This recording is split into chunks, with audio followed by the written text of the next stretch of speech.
Hi everybody, this is just a quick video on showing you the default setting when you guys make assignments or quizzes or anything with a due date, how the default automatically sets to midnight, and just kind of showing you where that is, what it looks like, and how to change it.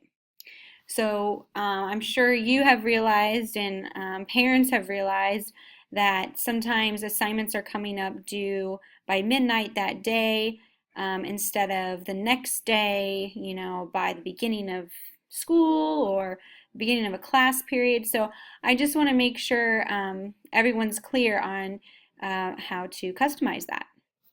So let's say you're in Canvas and we'll go to assignments. And I'm going to go ahead and pull up an assignment I've already made. So you can always go into your assignments and edit the dates all you want. This will be the same place when I'm looking at editing this. It's the same as if I'm creating an assignment, so you'll get the same view. So I'm in my edit mode, right? I've got my assignment and my Google Doc linked, how many points it's worth, all that stuff. It's right when you get down here. So I'm assigning it to everyone in my class. You might be assigning it by period. I recommend with assignments that you don't do that. Quizzes, I can see doing it individually because you want them to access it at different points in time. But assignments, I think it just makes it easier for you just to leave it at everyone. So due date. Again, if I'm assigning this, let's say today's the 19th. I'm assigning it today, I want it due tomorrow, right? Look how it naturally defaults to midnight.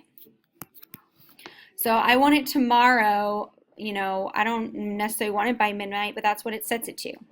I can change this time, right? I can say I want it tomorrow by the end of school. It's not 3:30, you guys are 2:30 p.m., right? Okay, so now I've changed the time to be tomorrow by the end of school, 2:30. I want everyone's assignments. You might even say, no, I would like it by lunchtime. So maybe instead you say 12:30. Everyone's got to turn it in tomorrow by lunchtime. It gets a little tricky because if it's paper copy, like old school homework, they wouldn't turn it in until they got to class, right? So when you have it assigned to everyone, it's hard then to say, okay, well, this section has to turn in by here, and they have to turn in by here. It gets a little muddy. But I just want to remind you, even if you set the time to the end of school, it timestamps it when students turn it in. So as you're flipping through the speed grader up here,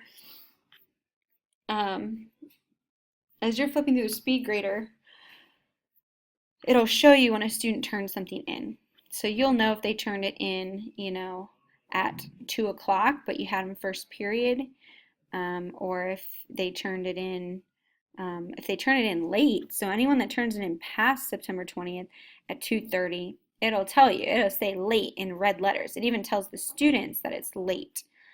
And before I stop this video, the last thing is to show you this available from.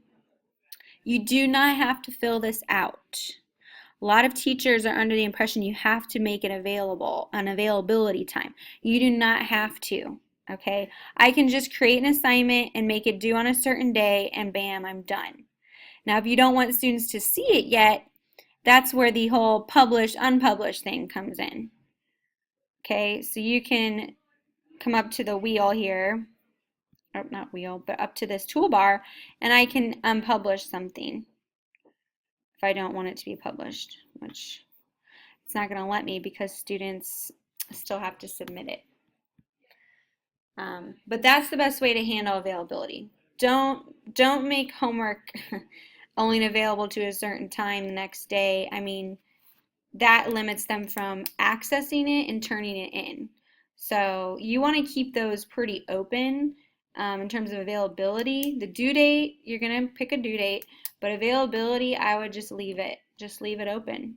They can access it whenever they want, submit it whenever they want. Again, it timestamps it. So if it's late, you're going to see that it's late. That's pretty much it.